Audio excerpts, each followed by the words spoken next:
Hey guys, I welcome you all to the Amers Academy. My name is Sutan Gupta and I'm your faculty of English. So इस series के हिसाब से हम chapter 4 में session 3 में चल रहे हैं। ठीक है, आप वीडियो 4 बोल सकते हो, that is not an issue. कुछ लोग हो सकता है आके बोलें कि सर ये चैप्टर 4 थोड़ा है, सेशन की बात चल रही है, डॉक्टर्स की बात चल रही है। वो सारे मैटर नहीं करते, बात ये होती है कि बुक पढ़ रहे हो, बुक समझ में आ रही है कि नहीं आ रही। ठीक है, चलो अब कहानी को थोड़ा सा आगे बढ़ाते हैं। पिछले वीडियोस भाई जाके जरूर देख लेना, क्योंकि मैंने वहां पे काफी सारे प्रीफिक्स एंड सफिक्स की लिस्ट दी है। इसको याद करना बहुत जरूरी है, क्योंकि इससे आपको थाउजेंड्स ऑफ वर्ड्स याद हो जाएंगे। नहीं भी याद होंगे तो कम से कम देख के आपको ये समझ आएगा कि भैया इसका मीनिंग क्या है। मीनिंग नहीं समझ आ जाएगा तो ये जरूर आएगा कि इसको किस कॉन्टेक्स्ट में यूज किया गया है, या आधा अधूरा सेंटेंस समझ में आ जाएगा। ठीक है, तो इसलिए पिछले सेशन को जाके जरूर देख लेना। अब यहाँ पे भी हम डॉक्टर्स की बात करेंगे। ठीक है, अब डॉक्टर्स की बात हमने पिछले सेशन में भी करी थी, अभी आगे सेशंस में भी करेंगे, और हो सकता है इसका एक वीडियो और भी बन जाए। ठीक है, क्योंकि लिस्ट काफी बड़ी है, एक्सप्लेनेशन में समय लगता है, और मैं नहीं चाहता कि बस आओ और रट के चले जाओ। अब यहाँ पे कुछ आपके प्रीफिक्स सफिक्स बनेंगे, इनको देख लेते हैं। तो देखिए, लटीरिया होता है, इसका मतलब हीलिंग, मतलब आपको दर्द है और दर्द में आपको आराम मिल गया, तब हम कहते हैं। ठीक है, माइकल जैक्सन का एक गाना भी है, हील द वर्ल्ड। ठीक है, तो मतलब दुनिया को आराम दो, उसको हम ऐसे यूज करते हैं। फिर आया पेडोस, मींस चाइल्ड, बच्चे से जुड़ा होता है। आपने सुना होगा पेडिट्रिशियन, तो बच्चे का जो डॉक्टर होता है उसे बोलते हैं पेडिट्रिशियन, या कुछ लोग इसे पीडियाट्रिशियन भी बोलते हैं। तो कोई इशू नहीं है, बहुत ज़्यादा आपको प्रोनाउंसिएशन पे काम करने की ज़रूरत होती नहीं है कॉम्पिटिटिव एग्जाम्स में। तो उसके लिए सर दर्द मत बनाओ, बोल पा रहे हो बहुत अच्छी बात है, नहीं बोल पा रहे हो तो 3-4 बार बोलोगे, सही हो जाएगा। फिर आया एगोगॉस, मतलब लीडिंग की बात होती है। डैम मतलब मास या पीपल, जब बहुत सारे लोग हों। ठीक है, मास मतलब यहाँ पे वो शरीर वाला मास नहीं है, मतलब लोगों की भीड़, ऐसी यूज होता है। तो आपने डेमोक्रेसी सुना होगा ना, वैसे यूज करता है। फिर एशियन, ये मैंने आपको पिछले वीडियो में भी बताया था। एक्सपर्ट, हाँ पिछला वीडियो जाके जरूर देख लेना, मैं बार बार कह रहा हूँ, नहीं तो प्रॉब्लम आपको होगी। तो एशियन की बात करते हैं तो यहाँ पे एक्सपर्ट से जुड़ा होता है। फिर derma is related to your skin. ठीक है, डर्मेटोलॉजिस्ट होता है जो आपका स्किन का डॉक्टर। और यहीं से बना हाइपो, फिर हाइपो का मतलब होता है अंडर। ये सारे क्या है, इनको हम आगे जरूर देखेंगे। और हाँ, एक और बात, वीडियो को जरूर सब्सक्राइब करिए, दोस्तों के साथ शेयर करिए। मैं अमूमन ये बातें नहीं कहता, लेकिन इसलिए कह रहा हूँ क्योंकि आप बहुत कुछ सीख रहे होगे, ये मैं कह सकता हूँ। अगर आपको किसी भी तरीके के क्वेश्चन है तो कमेंट सेक्शन में जरूर लिखिए। तो चलिए यहाँ पे भी कुछ प्रीफिक्स को डिस्कस कर लेते हैं, जैसा कि हम हमेशा करते हैं। तो अगर आपको किसी वर्ड के आगे प्री या प्रो लगा मिल जाए तो इसका मतलब बिफोर या फॉरवर्ड होता है। ठीक है, मतलब पहले की बात करी जा रही है। कहते हैं ना प्री एग्जामिनेशन, सुना होगा, precede, predict, project. Is that understood? तो इसको हम ऐसे यूज करते हैं। प्री मतलब आप ऐसा कह लो आसान शब्दों में कि भैया पहला। ओके, फिर अगर आपको एस वाई एम या एस वाई एन लगा मिल जाए तो इसका मतलब सेम टाइम या फिर साथ में, टुगेदर के कॉन्टेक्स्ट में यूज किया जाता है, जैसे सिमेट्री और सिंक्रोनाइज। फिर आया ट्रांस। अच्छा, ट्रांस म्यूजिक भी होता है, आपने सुना होगा, है ना? डांस वगैरह जब करते हैं पार्टीज वगैरह में, डिस्क वगैरह जाओ तो आपको ट्रांस म्यूजिक मिलता है। तो इसका मतलब अक्रॉस और बियॉन्ड होता है, जैसे थ्रू, ट्रांजैक्शन और ट्रांसलेशन, इसको हम यूज करते हैं इस सेंस में। फिर अगर टी आर आई या ट्राई मिला तो इसका कॉन्टेक्स्ट जो होता है वो थ्री होता है, या एवरी थर्ड होता है, मतलब प्रत्येक तीसरा। जैसे tricycle, trimester, triangle. And then un आया, ये मैं आपको कई बार बता चुका हूँ, इसका मतलब बेसिकली विदाउट टू होता है, not lacking, opposite of, unskilled, ungraceful और अनफ्रेंडली। ये इसके मीनिंग है, आप ऐसे इसको देख सकते हो। Is that understood? मतलब एक ऐसा पर्सन जिसके पास स्किल नहीं है, ग्रेसफुल नहीं है, हम वहाँ यूज करते हैं। तो ये कुछ वर्ड्स थे, उम्मीद करता हूँ समझ में आए होंगे। अब हम आगे आते हैं, देखते हैं कैसे कैसे वर्ड्स आज बन रहे हैं। सो पहला वर्ड, पेडियाट्रिक्स। क्या है? पेडियाट्रिक्स, जरूर बोलिए, क्योंकि बोलेंगे तो याद हो जाएगा। अब ये क्या होता है? तो देखो भैया, the branch of medicine dealing with children and their disease. अब यहाँ पे बच्चों का डॉक्टर हम लोग बोलते हैं। तो देखो, कॉन्टेक्स्ट क्योंकि अंडरस्टूड है तो हम उसे गलत नहीं मानते, लेकिन बेसिकली हम उसको यूज करते हैं बच्चों की जो बीमारी हो रही है, ठीक है, जैसे अगर पेडियाट्रिशियन बोलते हैं तो बच्चों की जो बीमारी हो रही है उसका जो डॉक्टर है उसे बच्चों का डॉक्टर बोल देते हैं। इसी तरीके से अगर पेडियाट्रिक्स है तो एक मतलब मेडिसिन की एक ऐसी ब्रांच जहाँ पे बच्चों की या उनकी जो डिजीज होती है उनका अध्ययन किया जाता है या उसको डील करती है, उसको पेडियाट्रिक्स बोलते हैं। ठीक है, example, he received a bachelors degree of paediatrics. ठीक है, तो उसको बैचलर डिग्री मिल गई, अब वो मास्टर्स में जाएगा, एमएस में जाएगा या आगे प्रैक्टिस करेगा, उसकी मर्जी। नेक्स्ट, अब इसको क्या बोलेंगे, पेडियाट्रिक्स था, पेडियाट्रिशियन हो गया, है ना। मैंने इनिशियली बोल दिया था पेडियाट्रिशियन बोला, गलत बोला, नहीं बोला सर, आपको समझाने की कोशिश कर रहा था कि प्रोनाउंसिएशन में प्रॉब्लम नहीं होनी चाहिए। ठीक है, तो आप इसको क्या बोल सकते हो, paediatrician. So a medical practitioner specialising in children and their disease, एक ऐसा प्रैक्टिशनर है, या आप आसान शब्दों में बोलिए एक ऐसा चिकित्सक है या डॉक्टर है जो कि स्पेशलाइज्ड है बच्चों और उनकी बीमारियों में। ठीक है, मतलब उसको इलाज कर सकता है, उसकी सर्जरी कर सकता है, दवाएं दे सकता है, ये सारी चीजें। Example, the paediatrician, the child psychologist and the local organiser all exist, मतलब सब जा चुके हैं, निकल गए हैं, चले गए कहीं और, इसको तब यूज करते हैं। ठीक है, फिर आया पैडागॉग। पैडागॉग की बात करें, a teacher specially a strict और पेडियाटिक वन, उसको हम पैडागॉग बोलते हैं। He was a French pedagogue and historian. अब यहाँ पे शायद आप सोचोगे सर इसका हिंदी मीनिंग तो बता दो, अभी तक नहीं बताई। हाँ, अभी तक मैंने आपको इसलिए नहीं बताई क्योंकि उनकी हिंदी मीनिंग बताता तो शायद आप और भी परेशान हो सकते थे, इसलिए मैंने आपको वो बात नहीं बताई थी। अब आप यहाँ पे कह रहे हो तो चलो आपको ये बात भी बता देता हूँ, सर पैडागॉग क्या होता है। तो देखिए सर, हम पैडागॉग को बोलते हैं बेसिकली अध्यापक या शिक्षक, टीचर लिखा तो था मैंने। ठीक है, और बेसिकली किसका, स्ट्रिक्ट और पेडेंटिक वन होता है। अच्छा, कुछ के दिमाग में आएगा पेडेंटिक क्या होता है, पेडेंट तो सुना ही होगा, है ना, पेंडेंट सुना होगा, पेंडेंट नहीं सुना, गले में जो पहनते हैं। सो पेडेंटिक क्या होता है, पेडेंटिक मतलब होता है बेसिकली जो पांडित्य टाइप का है, पंडिताई जो दिखाता है उसको हम बोलते हैं। ठीक है, स्ट्रिक्ट है, काफी ज्यादा नियम कानून मानने वाला है, उसको यूज करते हैं। फिर आया डेमागॉग। अब डेमागॉग क्या है, गॉग लगा है, कुछ ना कुछ यहाँ पे भी मीनिंग होगा। तो a political leader who seek support by appealing to popular desire and prejudice rather than by using rational argument. आजकल जो पॉलिटिक्स होती है आप समझ जाओगे, चुनाव होते हैं, डिबेट्स होती है, अब आप देखिएगा वहां पे ज्यादातर या तो आपके रिलीजन की बात करी जा रही होती है या कास्ट की बात करी जा रही होती है, एंड ऑफ कोर्स ये जो सब चीजें हैं इसको लार्जर ऑडियंस सपोर्ट भी करती है। तो एक जो पॉलिटिशियन है वो एक ऐसा सपोर्ट एक्सपेक्ट कर रहा है, उसे मिल भी रहा है, जो क्या डिजायर है, प्रेजुडिस फैला हुआ है कि तुम सही हम गलत, तुम ऐसे हो हम ऐसे हैं, ये ऐसे होते हैं वो वैसे होते हैं, रादर देन जो सही चीजें हैं, रैशनल आर्गुमेंट है उसके बिना। ठीक है, तो उसको हम डेमागॉग बोलते हैं।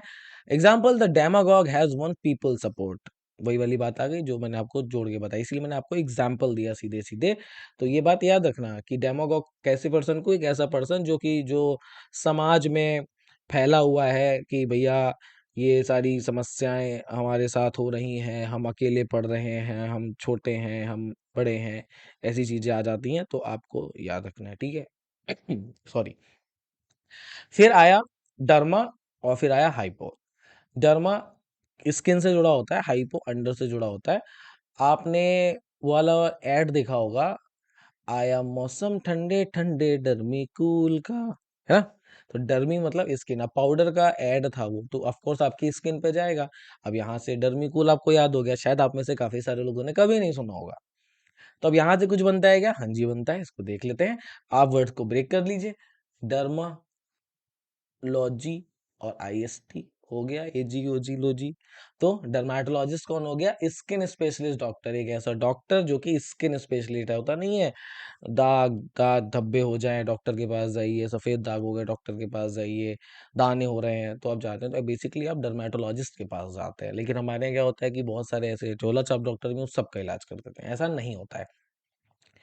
एग्जाम्पल की बात करें, my doctor is referring me to a dermatologist, मतलब आप किसी डॉक्टर के पास गए, उसने कहा अरे ये तो मेरा काम ही नहीं है, तो आपने उसको भेज दिया डर्मेटोलॉजिस्ट। अच्छा, हमारे यहाँ काफी बार होता है कि डॉक्टर को आधे नाम से भी बुलाया जाता है, आपने जरूर बुलाया होगा, जिसको अगर पेट वगैरह की समस्या है वो डॉक्टर के पास जाता है तो कहते भैया गैस्ट्रो से मिलवा दो, है ना?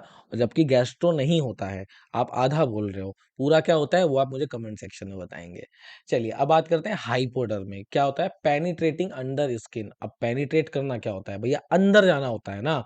पेनिट्रेट करना आपने सुना होगा, पेनिट्रेशन हो रहा है। स्पेशली जब आपने बायोलॉजी अगर कभी भी पढ़ी है ना, तो आपने इस वर्ड को बहुत ज़्यादा सुना होगा, पेनिट्रेट या पेनिट्रेशन, पेनिट्रेटिंग। देखो 3 बन गए, इसका मतलब होता है भेदना, पता लगाना। अब पेनिट्रेटिंग अंदर स्किन मतलब आप स्किन के अंदर कुछ कर रहे हो जिससे कि आप पता लगा पाओ समस्या क्या है। सो उसे हाइपोडर्मिक बोलते हैं। Is that understood?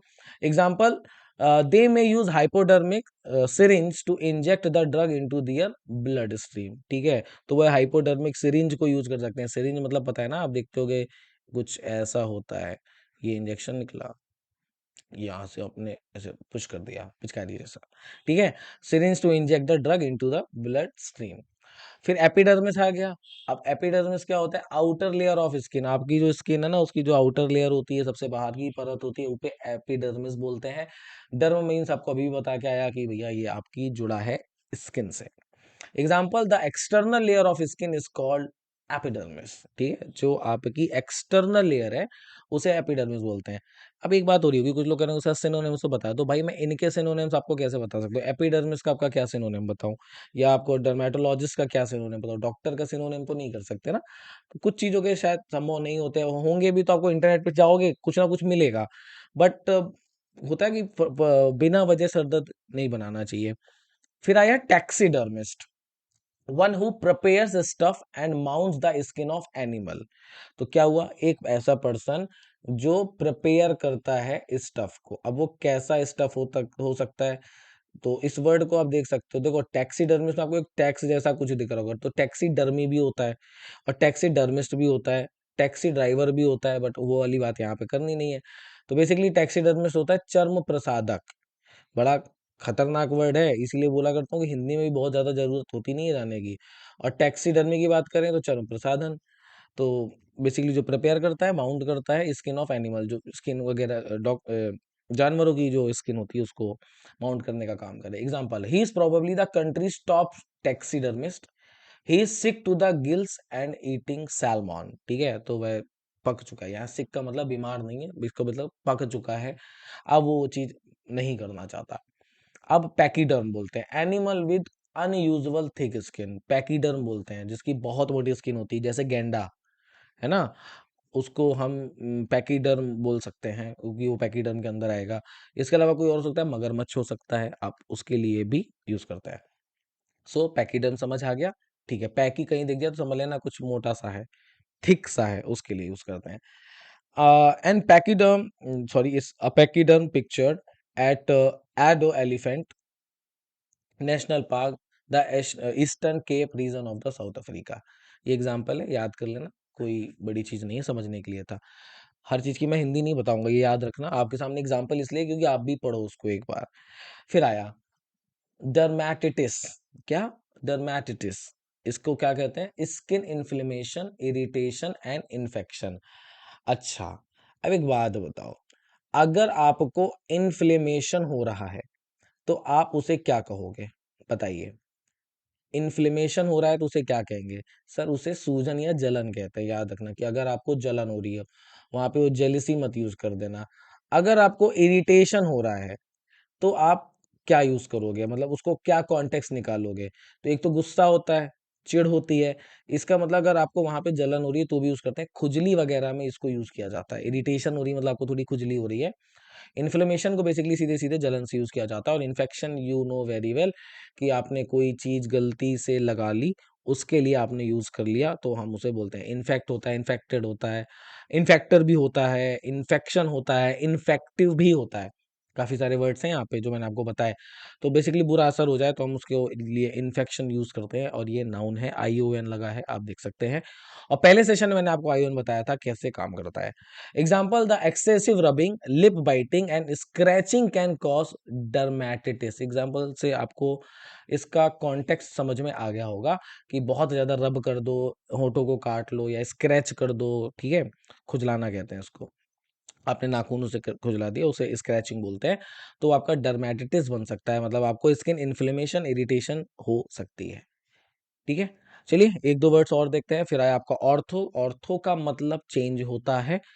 अच्छा, हड्डी वड्डी में भी इसको यूज करते हैं, ठीक है। तो अगर कभी आपको ऑर्थो दिख जाए तो समझ जाना भैया हड्डी, जैसे अभी मैं बता रहा था ना गैस्ट्रो से मिलना है भैया गैस्ट्रो से मिलवा दो, तो इसी तरीके से ऑर्थो से भी हम कहते हैं भैया ऑर्थो से मिलवा दो। तो अब वो ध्यान देता नहीं है कि पूरा नाम क्या है, और कई लोग बोल भी नहीं पाते, कोई जरूरत नहीं है, लेकिन हाँ समझ में तो आ रहा है ना देख के, दैट इज इंपॉर्टेंट। क्योंकि आप कभी हॉस्पिटल वगैरह जाओगे तो हिंदी में भी लिखा होता है, इंग्लिश में भी लिखा होता है। सो क्या है ये? ऑर्थोपेडिस्ट, तो the doctor who strengthen bone deformities in children primarily. तो बेसिकली इसको आप ऐसे कहिए कि भैया एक डॉक्टर जो कि हड्डियों को सीधा करता है, जो बच्चों में प्राइमरीली होते हैं, अ, उसको हम यूज करते हैं ऑर्थोपेडिस्ट। पेडिस्ट यूज हुआ है ना, आपको पेडिएटिशियन स्टार्टिंग में बताया था, तो आप यहाँ पे देखिए पूरा पूरा वर्ड आपके सामने है सर। ऑर्थो ये, पेडी IST। अब क्या चाहिए, क्या समझा दूं? सब तो समझाता हूँ बट स्टार्टिंग से देखते जाओगे तो। Example, every orthopedist, ward nurse, therapist, and limb fitter should take the responsibility for rehabilitation of amputees। Meaning आप निकालिए, ये नहीं बताऊंगा, हर चीज समझा चुका हूँ। यहाँ पे ऐसा कोई मैंने वर्ड यूज किया नहीं है जो आपको टफ लगे पिछले सेशन से अब तक देखते हो, इतना तो एक्सपेक्ट कर ही सकता हूँ। चलो आगे देखते हैं। Orthodontist, doctor specialising in strengthening the teeth. ध्यान देना, वहां पे ऑर्थो की बात कर रहा था, ठीक है, और वहां पे जो मीनिंग था ऑर्थोपेडिस्ट था, यहाँ ऑर्थोडोंटिस्ट है। और जब यहाँ पे बात करी जा रही तो भैया एक ऐसा डॉक्टर जो दांतों को सीधा करता है, उसे बोलते हैं Brajesh, I am an orthodontist, ठीक है। तो ये बातें आप याद रखिएगा। आज के सेशन में मैं इतने ही वर्ड्स लेता हूँ, धीरे धीरे कुछ और भी लूंगा, क्योंकि चाहता हूँ सीखो, बहुत अच्छे सीखो, क्योंकि आज का प्रोनाउंसिएशन थोड़ा मुश्किल था, तो इसलिए ज़्यादा लंबा सेशन नहीं लूंगा। आगे मिलते हैं। अगर आपके कोई भी फीडबैक है कमेंट सेक्शन में लिखिएगा, जरूर सब्सक्राइब करिए। मिलिए, हैव अ नाइस डे।